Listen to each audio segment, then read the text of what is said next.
They ruled the stage. Their voices echoed through packed arenas. And then they were gone. Well, let me tell you about the way she looked, the way she acted, the color of her. The 1960s gave us rock gods whose names still have influence today. Mick Jagger, Jim Morrison, Robert Plant. But behind those legends were other frontmen who burned just as bright, only to fade into silence. I had too much to drink last night. Tonight, we're uncovering the forgotten voices of the 60s, singers who shaped a generation, then vanished. Just walk away, Renee.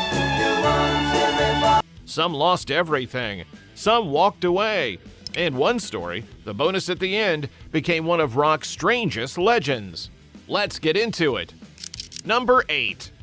A raspy voice from Texas helped popularize psychedelic rock, using the word psychedelic on their business cards and in the title of their 1966 debut. This frontman's band pushed electric sound and the electric jug into mind-bending territory that helped define the movement. Roky Erickson, the 13th Floor Elevators.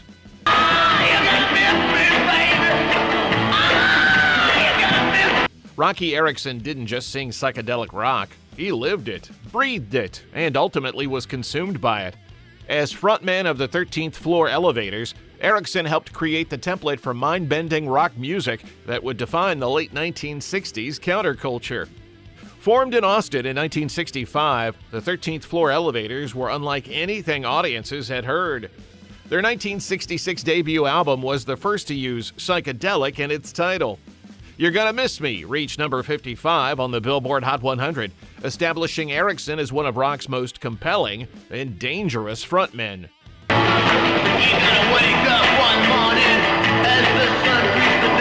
But Erickson's embrace of LSD as both creative fuel and spiritual practice proved his downfall. By 1968, his mental state had deteriorated dramatically.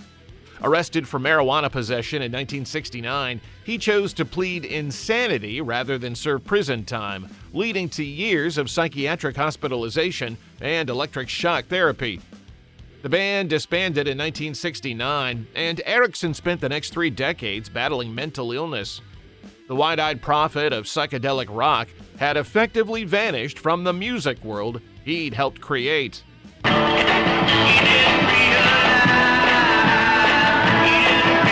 Number 7. This British vocalist band created one of the most sophisticated sounds of the 1960s, blending jazz arrangements with rock energy. Their masterpiece album was recorded at Abbey Road Studios, but the band had already broken up by the time it became a classic. Colin Blunstone, The Zombies. Well, let me tell you about the way she looked, the way she acted, the color of her. Colin Blunstone possessed one of the most distinctive voices of the 1960s. Breathy, ethereal, and instantly recognizable. As frontman of the Zombies, he helped craft some of the decade's most sophisticated pop music, blending rock energy with jazz and classical influences. The St. Albans Quartet broke through in 1964 with She's Not There, followed by Tell Her No and Time of the Season. Their masterpiece, Odyssey and Oracle, recorded primarily at EMI, now Abbey Road, and Olympic Studios, featured lush harmonies and ornate arrangements, with Blunstone's haunting vocals at the center. Of the season. When we love. But by the time the album was released, the Zombies had already broken up. When Time of the Season unexpectedly hit number 3 in 1969, Blunstone wasn't on stage. He was working in a London insurance office, having quietly quit music. For years, one of rock's most unforgettable voices had simply vanished. He eventually returned in the early 1970s for a modest solo career, and decades later, the Zombies finally received their due with a 2019 Rock and Roll Hall of Fame induction.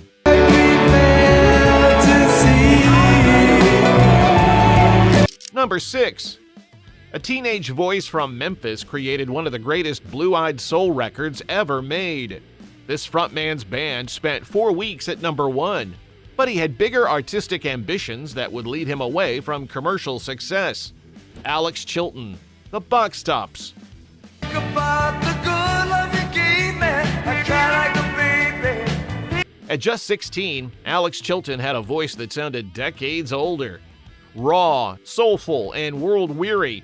When he stepped to the mic at American Sound Studio in Memphis, no one expected him to create one of the defining songs of 1967. The Letter spent 4 weeks at number 1, turning the teenage frontman of the Box Tops into a sudden star. The band's blend of rock and blue-eyed soul produced hits like Cry Like a Baby and Soul Deep, with Chilton's gravelly vocals giving them an edge few could match. But fame sat uneasily with him. By 1970, barely out of his teens, he walked away from the hit machine that had made him famous.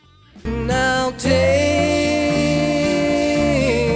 you. Chilton retreated from the spotlight, resurfacing a few years later with Big Star, a band years ahead of its time. Critics loved them, the public didn't notice. The former teenage idol who once ruled the charts was now playing to half-empty clubs. While Big Star later became legendary, Chilton himself never chased fame again. For most of the 70s and 80s, he seemed to drift in and out of view. A cult figure, not a star. The kid who once topped the Billboard charts had all but vanished from mainstream music.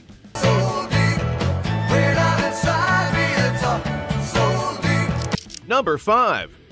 This Los Angeles frontman's band pioneered studio effects that wouldn't become standard for years. Their biggest hit asked, "What happens when you dream too much?" But their record label's interference would destroy the original lineup. James Lowe, the Electric Prunes.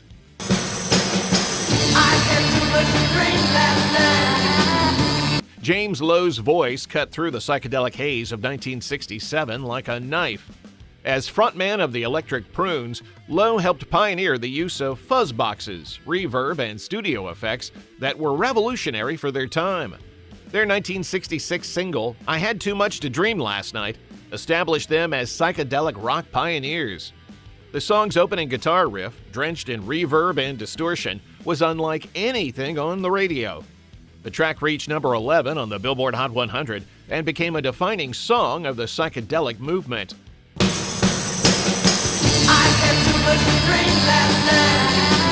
However, producer David Axelrod took increasing control over the band's sound, eventually replacing the original members with session musicians. By 1970, Lowe and the original lineup had been completely pushed out of their own band. Lowe largely disappeared from the music industry, becoming a footnote in rock history, despite the band's enormous influence.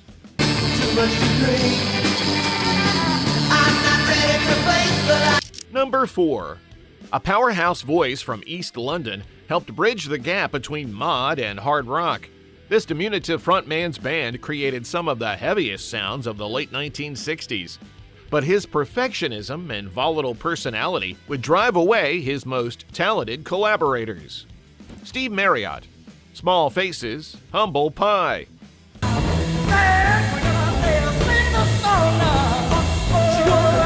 Steve Marriott was a pint-sized powerhouse, a soul singer trapped in a mod rocker's body.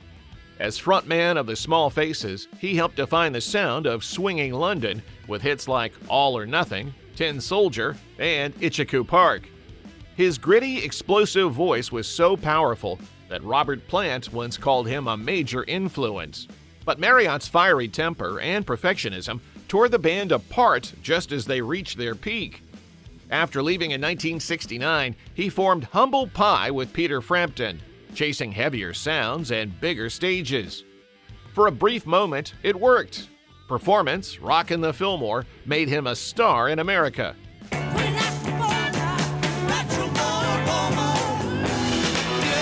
Then it all unraveled. Frampton left in 1971, but Humble Pie actually hit their U.S. commercial peak right after, with 1972's Smokin' reaching number 6 before the real decline set in. By the 1980s, one of Britain's greatest rock voices was playing pub gigs for cash. In 1991, he died tragically in a house fire, almost forgotten by the generation he once defined.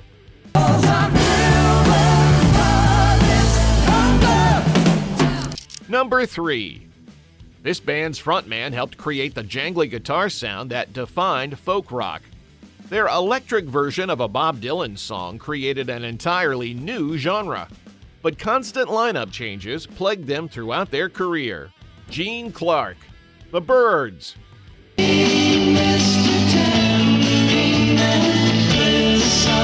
Gene Clark was the primary songwriter and co-leading vocalist during the Byrds' most creative period, helping to create the folk rock sound that would influence countless bands. His songwriting partnership with Roger McGuinn produced some of the Byrds' finest moments. The Byrds' electric version of Bob Dylan's Mr. Tambourine Man in 1965 created folk rock as a genre. Clark's harmony vocals were essential to the song's success, providing the sweet counterpoint to McGuinn's lead vocals.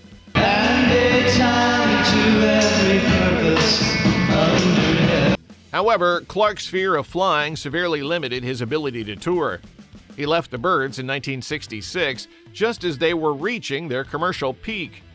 His departure began a pattern of constant lineup changes that would plague the band throughout their career. Clark pursued a solo career and formed various bands, but never achieved the commercial success he had with the Byrds. His influence on country rock was significant, but he remained largely unknown to mainstream audiences.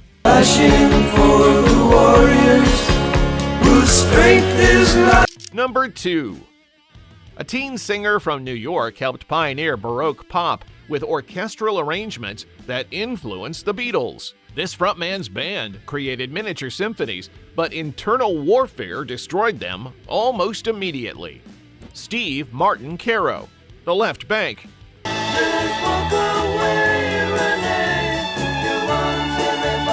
Steve Martin Caro's voice floated over baroque arrangements like a classical tenor. As frontman of The Left Banke, he was part of a movement that brought orchestral elements into rock music. Their 1966 hit Walk Away Renee reached number 5 and established them as pioneers of baroque pop, featuring harpsichord, strings, and complex harmonies. Pretty Ballerina followed, showcasing their unique sound that influenced the Beatles and Beach Boys.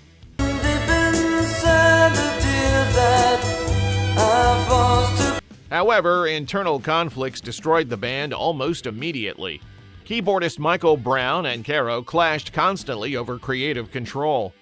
The tensions created an impossible working environment, and by 1967, the original lineup had effectively disbanded. Caro largely disappeared from the music industry.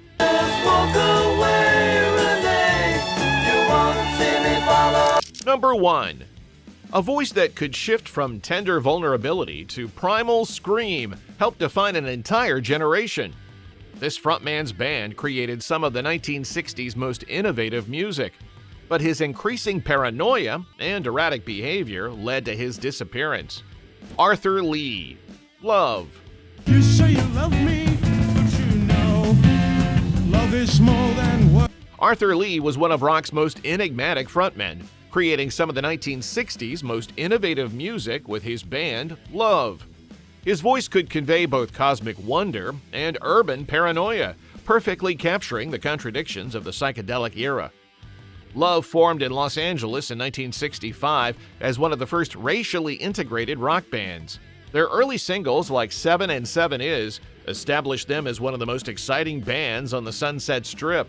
That's what I heard. So I'm passing on. Their masterpiece was 1967's Forever Changes, considered one of the greatest rock albums ever made. Lee's vocals throughout were stunning, shifting from whispered intimacy to soaring passion on tracks like A House Is Not a Motel, while bandmate Brian McLean shared the lead on their signature ballad, Alone Again or...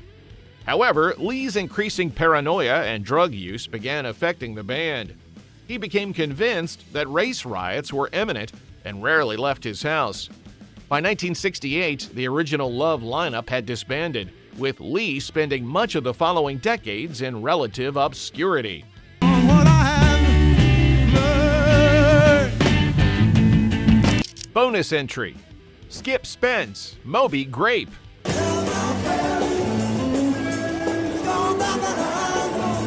Skip Spence was Jefferson Airplane's original drummer before switching to guitar and becoming a key creative force in Moby Grape. Though not the band's sole frontman, his song Omaha, which he sang and wrote, became their signature track.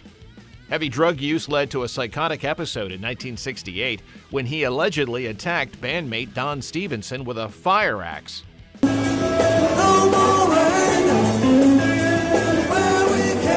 After 6 months in Bellevue Hospital, he recorded the haunting solo album, Or, a fragmented masterpiece that's now considered a classic.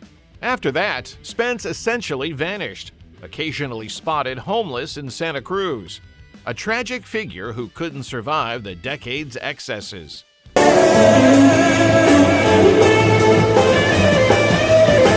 These voices once ruled the airwaves and defined a generation's sound.